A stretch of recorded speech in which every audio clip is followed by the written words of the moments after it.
వల్లభనేని వంశీ గారిని అరెస్ట్ చేశారు కదా. అరెస్ట్ చేసి పోలీస్ స్టేషన్లో వేసాక తను ఏమంటాడంటే నేను కింద పడుకోలేను, నాకు బాడీ సహకరిస్తలేదు, పడుకుంటే బ్యాక్ పెయిన్ ఇట్లా వస్తుంది అని చేసి చెప్పారు. దానికి అనుభవించాలి కదండి ఆయన.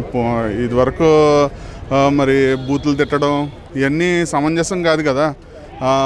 అధికారం ఉంది కదా అని చెప్పేసి విర్రవీగితే ఇలాగ ఉంటుందండి. అనుభవించాలని చేసిన దానికి. అంటే వాళ్ళ భార్య ఇట్లా ఏమంటారంటే నిజంగానే తనకి హెల్త్ బాగాలేదు అనేసి చెప్పడం జరుగుతుంది. సార్ హెల్త్ బాగాలేదంటే బాగున్నప్పుడు మనం సరిగ్గా ఉండాలి కదండి. ఇలాంటి పరిస్థితులు మనకు ముందు వస్తాయి, ఇలాంటి ఫేస్ చేయాలనే ఆలోచన ముందు ఉండాలండి. మనకి హెల్త్ బాగోదని ఎవరు చెప్పరు. సో అది సర్కమ్స్టాన్స్ వచ్చింది కాబట్టి ఫేస్ చేయాలి. అంటే మళ్ళీ తను ఏమంటుందంటే మమ్మల్ని టార్గెట్ చేసారు, మమ్మల్ని మానసికంగా చంపదా ఇట్లా చేద్దామనేసి ఈ విధంగా. అప్పుడు వాళ్ళు చేసింది ఏంటి? టార్గెట్ చేసే విమర్శలు చేశారు కదా. సో ఇప్పుడు అనుభవిస్తారు అంతే.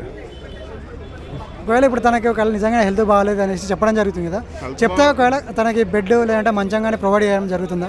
ప్రొవైడ్ చేయరండి. అవసరమైతే అంతగా సివియర్ అయితే హాస్పిటల్ తీసుకెళ్తారు. అది జైలు వాళ్ళు చూసుకుంటారు కదా. మనం దాంట్లో వరి అవ్వాల్సిన లేదండి. వాళ్ళు చేయాల్సిన కేర్ వాళ్ళు తీసుకుంటారు. నాకైతే వల్లభనేని వంశీ యాజ్ ఏ ప్రొడ్యూసరే తెలుసు బ్రో. సినిమా ఇండస్ట్రీలో ప్రొడ్యూసర్, పొలిటికల్గా ఎమ్మెల్యే ఓడిపోయిందని మాత్రమే తెలుసు. సో ఇక అది కేసు అది అంటే బెడ్ పరంగా అంటే ఇక అది అతని హెల్త్ కండిషన్ దాన్ని బట్టి చేస్తే బెటర్ బ్రో. ఏముంది బెడ్డే కదా, నార్మల్ థింగే అది. ఇక కోర్టు వాళ్ళ డిసిజన్ బట్టి తీసుకుంటే బెటర్ బ్రో.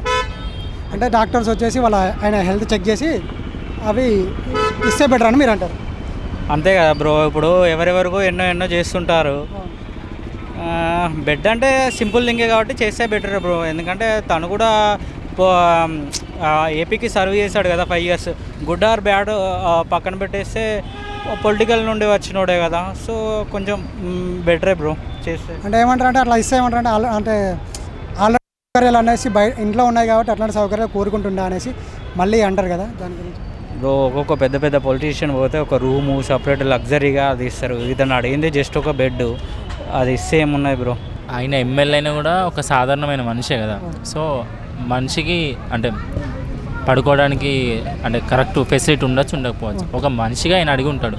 సో అక్కడ ఉన్న ఏదైతే ఫ్యాకల్టీ ఉందో మేబీ ఆయన మీద కన్సర్న్ ఉంటే హెల్ప్ చేస్తారు, లేకపోతే లేదు. అంటే ఇప్పుడు ఎంతైనా సరే జైల్లో అట్లా ఎంత పెద్ద ఆలోచన సరే అందరు సమానం కదా ఖైదుల ముందు. సో ఆయన స్పెషల్గా ట్రీట్ చేయడం ఉండదు కదా. సో నేనే అదే అంటున్నాను. తను ఎమ్మెల్యే అయినా కూడా స్పెషల్గా ట్రీట్ చేయాల్సిన చేయకపోయింది ఆ ఫ్యాకల్టీ బట్టి ఉంటుంది. ఇప్పుడు తను ఉన్న దాన్ని బట్టి, అక్కడ ఉన్న సరౌండింగ్ బట్టి, తనకున్న ఇన్ఫ్లుయెన్స్ని బట్టి నేను చెప్తున్నాను. ఆయన సాధారణంగా మనిషిగా ట్రీట్ చేస్తే అందరిలానే ట్రీట్ చేస్తారు. లేదు స్పెషల్ పర్సన్ అని ఒకవేళ అనుకుంటే స్పెషల్గా అడుగుతున్నాడు నాకు కావాలి. ఆయన అడిగినందుకు వీళ్ళు ఫేవరెట్గా చేయబుద్ధి అయితే చేస్తారు బ్రో, లేకపోతే లేదు. బేస్డ్ ఆన్ హిమ్ అంటారు. ఆయన స్వతంత్ర పోరాటం చేసి జైలుకి వెళ్ళలే, శుద్ధపూసయం కాదు. చాలా ఎంతైతే మంచి చేశాడో అంత చెడు చేశాడు. మంచి అతన్ని కాపాడుతుంది, చెడు అతన్ని శిక్షిస్తుంది. ఎవడు తప్పించుకోలేడు. కారణం ఏంటంటే అవి కావాలా అని పిటిషన్ చేసుకుంటే కోర్టు ప్రొవైడ్ చేస్తే ఓకే. కానీ ఈయన కావాలని అతి చేస్తున్నట్టున్నాడు, అది కరెక్ట్ కాదు. వల్లభనేని వంశీ ఎలాంటి కూడా అందరికీ తెలిసిందే. ఆయన గురించి చెప్పుకోవాల్సింది ఏముంటుంది? అతను డెన్ పెట్టి సెటిల్మెంట్లు చేయడం అందరికీ తెలుసు. ఎవరిని ఎలా ఇబ్బంది పెట్టాలో తెలుగుదేశం నాయకులను ఇబ్బంది పెట్టినంతకాలం ఇబ్బంది పెట్టాడు. అందులోనే గెలిచి పక్కకు వచ్చి ఈవేళ పాపం ఊరకనే పోదు కదా, పాపం వెంటాడుతూ ఉంటుంది. వెంటాడింది తప్పని పట్టేసుకుని పోలీసులు తీసుకొని జైల్లో వేస్తారు. చూస్తూ ఎవరు ఊరుకుంటారండి ఆయన చేసిన అక్రమాలు? అప్పుడంటే ఆ పార్టీ కాపాడింది, ఇప్పుడు కాపాడలేదు అంతగా. ఇప్పుడు వాళ్ళ భార్య కూడా బయటకు వచ్చి ఏమంటుంది అంటే ఆయనకు నిజంగానే హెల్త్ బాగాలేదు, చెప్తే వీళ్ళు పట్టించుకోవట్లేదు. ఇంకోటి ఏంటంటే మమ్మల్ని మానసికంగా ఇబ్బంది పెడదామనేసి ఇట్లా చేస్తున్నారు అనేసి తను బయటకు వచ్చి మీరేమని చెప్తున్నారు? అమ్మా, నేరాలు చేసినప్పుడు నీకు తెలీదా? అన్యాయాలు చేసినప్పుడు నీకు తెలీదా? మీ ఫ్యామిలీ మంచి చేస్తుంది, చెడు చేస్తుంది. మంచి చేసినప్పుడు సమర్థించు, చెడు చేస్తుంటే చెడు వెనకాల పోలీస్ డిపార్ట్మెంట్ చూస్తూ ఊరుకోదు. చాలా తప్పులు చేశాడు ఆయన, ఆ తప్పులు శిక్ష అనిపిస్తున్నాడు. వాళ్ళు నువ్వు అలా మాట్లాడకూడదు. తప్పు చేసిన రోజు ఇది కరెక్ట్ కాదండి, మనం ఇలాంటి తప్పులు చేయకూడదు, మన ఫ్యామిలీ మంచి ఫ్యామిలీ, మనం ఎంతో సహాయాలు చేస్తున్నాం చాలామందికి, అది నిలబెట్టుకోవాలి తప్ప ఈ అన్యాయాలు చేయకూడదని అతను గుర్తించాలి, ఆమె గుర్తించాలి. ఈవేళ బాధపడి ఏం లాభం, పాపం చేసినప్పుడు అనిపిస్తారని గుర్తించాలి ఫస్ట్. అదే వాడేమో ఘనకార్యం చేయలేదు, వాడు పోయింది జైలుకి. జైల్లో అందరికీ ఎట్లా సౌకర్యాలు ఉంటాయి వాడికి కూడా అంతే ఉంటాయి, సపరేట్గా వాడికి ఏముండదు, వాడి పైనుంచి దిగిరాలా. అది అందరికీ అట్టారో వాడికి అంతే ఇస్తారు. అది అంటే నాకేంటంటే హెల్త్ బాడీ సపోర్ట్ చేయట్లేదు, హాస్పిటల్ పోయి చూపిస్తారు, మళ్ళీ తీసుకుపోయి లోపల వస్తారు అంతే.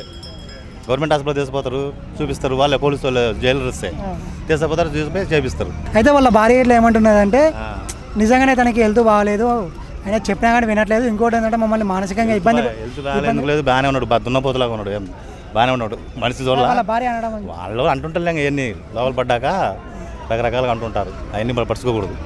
ఇంకోటి ఏమంటున్నా అంటే మమ్మల్ని మానసికంగా ఇబ్బంది పెడదామనేసి ఇవంతా చేస్తున్నారు. అసలు వాడు జనాలు మొత్తం మోసం చేశాడండి, పరిచయాలను మోసం చేశాడు. ఇప్పుడు లాస్ట్ జూనియర్ ఎన్టీ అనేది కూడా నాశనం చేసింది వాడే. కొడాలి నాని వాళ్ళిద్దరు జూనియర్ ఎన్టీ అనేది కూడా నాశనం చేసింది. చంద్రబాబుకి యాంటీ చేసింది వాళ్ళిద్దరే. తర్వాత చంద్రబాబు నాయుడు జూనియర్ ఎన్టీ వాళ్ళ చుట్టాల అమ్మాయిని ఇచ్చి పెళ్లి చేయించి అన్ని చేస్తే వీళ్ళు మాటలిని ఐఎన్టీఆర్ దూరం అయ్యిండు వీళ్ళకి. అంతా వీళ్ళు దుర్మార్గులు అన్నమాట వీళ్ళిద్దరు, కొడాలి నాని ప్లస్ వాళ్ళ వంశీ. సరే, ఇప్పుడు మనకి హెల్త్ ఇట్లా చెకప్ చేయించాక కోర్టుకి వెళ్ళాక కోర్టు ప్రొవైడ్ చేస్తుందా అంతే హెల్త్ ఇట్లా చెక్ చేసిన తర్వాత? కోర్టు పర్మిషన్ ఇస్తే మనం చేయలేదు. కోర్టు లోబడి ఉండాల్సింది ఎవరైనా. రాజ్యాంగం అనేది ఒకటి ఉంది, కోర్టు లోబడి కోర్టు ఇస్తే మనం చేయగలిగిన.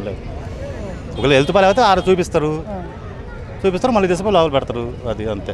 సో అప్పుడు ఒకవేళ కోర్టు ఓకే అంటే మాత్రం అంటే కోర్టుకు ఎవరు ధిక్కరించలేదుగా, అది రాజ్యాంగంలో కోర్టు దానికి ఎవరు ధిక్కరించలేదు, సీఎం అయినా పిఎం అయినా. అది